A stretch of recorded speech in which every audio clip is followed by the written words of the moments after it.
But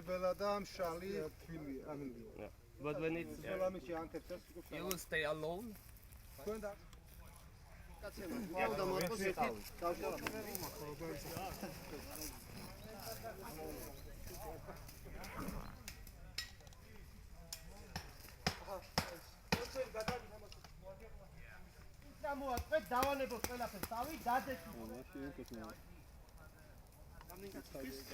For one person, Yes, in order to make from the shelter, but it's not rigid enough. Yeah, it's not rigid. Think about the angle. that's because the guy who Survive and keep warm. This distance is too big. This fire to ჩვენ ჩაგვიტარდა ჯერ თეორიული მომზადება და შემდეგ უკვე გამოსულები ვართ საველე პირობებში, ვაკეთებ პრაქტიკულად ყველაფერს და ეს არის ასევე ძალიან სახალისოც და მოტივაციას აძლევს პირად შემადგენლობას. მოხარული ვარ, რომ ნატო საქართველოს წვრთნისა და შეფასების ერთობლივ ცენტრში ზამთრის კურსი მიმდინარეობს.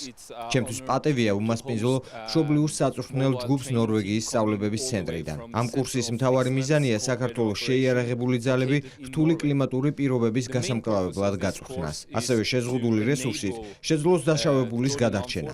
მსგავსი სწავლებები მიზნად ისახავს ზამთრის პერიოდში სამხედრო ოპერაციებისთვის მზადყოფნას. იმედი მაქვს მომავალში დაგეგმილი მსგავსი სახის კურსი მრავალეროვნული იქნება. To start with, I think they are doing quite well.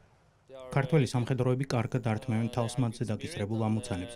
ისინი სწრაფად ითვისებენ ახალ უნარ-ჩვევებს და საკუთარ შესაძლებლობებში უკვე დარწმუნებულნი არიან. შესაძლოა ქართველი სამხედროები მსგავს კურსს პირველად გადიან, მაგრამ ისინი იმაღლებენ გამოცდილებას და ცოდნას. სწავლების პროცესში პირველად დაკისრებული მომავლება შესაძლოა არასწორად შეასრულო, მაგრამ შემდეგში უკეთესად გაართვა თავი ყველაფერს. I think the Georgian soldiers ფიქრობ, ქართველი სამხედროები, რომლებიც ზამთრის კურსში მონაწილეობენ, ძალიან კარგად ართმევენ თავს დაკისრებულ მოვალეობებს.